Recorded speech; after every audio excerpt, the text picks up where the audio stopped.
Bonjour, bonjour, bonjour, j'espère que tu as la pêche. Bienvenue sur la chaîne Alpha Aero, la chaîne qui parle mindset, aéronautique et développement personnel. On se retrouve sur la thématique manger mieux quand on est étudiant. Épisode 4, la méthode ultime pour changer ses habitudes alimentaires. Pour être sûr de ne pas rater les prochaines vidéos et du contenu qui donne la pêche, pense à t'abonner et à activer la cloche. Tu peux nous retrouver sur YouTube, Telegram et Facebook. Tu peux aussi jeter un coup d'œil à nos titres, le lien est dans la description. C'est parti. Alors, dans cette thématique manger mieux quand on est étudiant, on en était où? On a déjà vu pourquoi on mange mal et pourquoi c'est important de bien manger. Il y a déjà eu 3 épisodes précédents. Épisode 1, on a vu quelques grands principes. Ensuite, on a vu comment manger mieux pour moins cher et comment gagner du temps. Aujourd'hui, on va regarder comment gérer le changement. Si notre contenu te plaît, n'hésite pas à nous lâcher un like, ça fait toujours plaisir. On ne change pas l'équipe qui gagne, on reprend les bonnes habitudes. Aujourd'hui, on s'attaque à changer ses habitudes alimentaires, ça ne dure pas. C'est parti. Petite citation de Churchill, il n'y a rien de négatif dans le changement si c'est dans la bonne direction. Je vais peut-être enfoncer des portes ouvertes, mais tu comprendras les bénéfices de mieux manger quand tu feras l'effort d'essayer de mieux manger. Je garantis, si tu fais l'effort de faire le taf, tu ressentiras très bientôt les bienfaits. Instaurer un changement durable, mode d'emploi. Comment on fait? Tout d'abord, tu devrais fixer des objectifs et créer un plan. C'est primordial.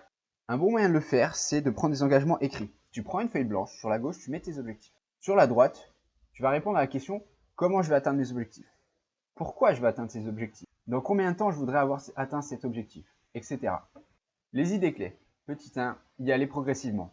Ce conseil fonctionne pour tout type de changement, qu'il concerne l'alimentation ou non. Il faut savoir qu'on n'arrive pas à instaurer un changement à long terme si on cherche à changer de façon trop rapide, trop abrupte. Ça ne tient pas. C'est pour ça que, conseil numéro 2, il faut penser à long terme.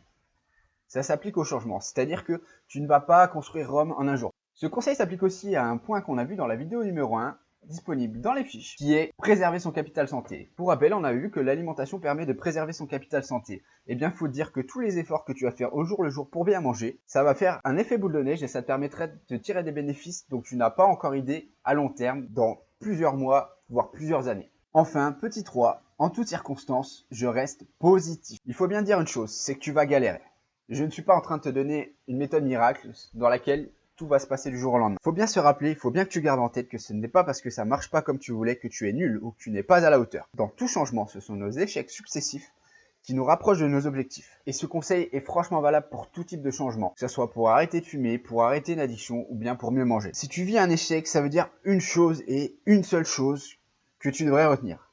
C'est que tu as fait l'effort de faire un pas de plus vers ton objectif. Et ça, c'est franchement positif.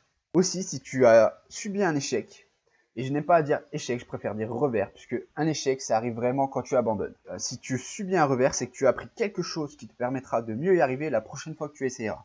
Et ça, c'est franchement génial. Enfin, pour terminer sur cette slide, il faut savoir que chaque personne est différente face au changement. Mais on a tous un point en commun, c'est qu'on est des êtres humains. Ça veut dire deux choses. Premièrement, on a toutes des habitudes. Et notre cerveau déteste le changement. Et deuxièmement, notre capacité à nous adapter au changement est assez extraordinaire. Encore une bonne raison pour toi d'essayer de changer. Si possible en mieux. Selon moi, le meilleur moyen de parvenir à changer durablement, c'est de savoir comment la science du changement fonctionne.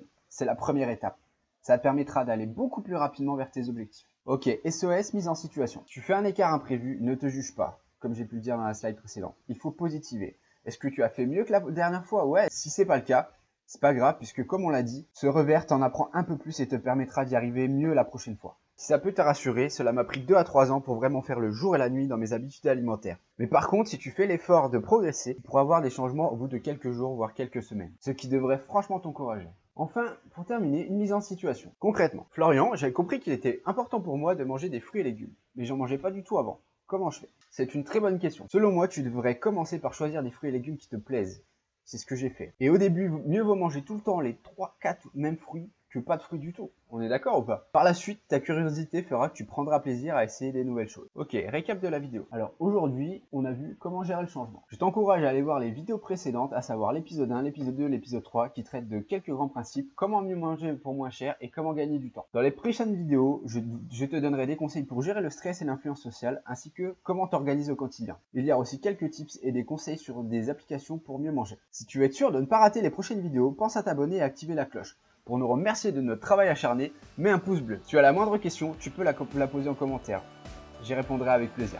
Merci d'avoir regardé cette vidéo. Pour obtenir des conseils supplémentaires, tu peux visiter notre site.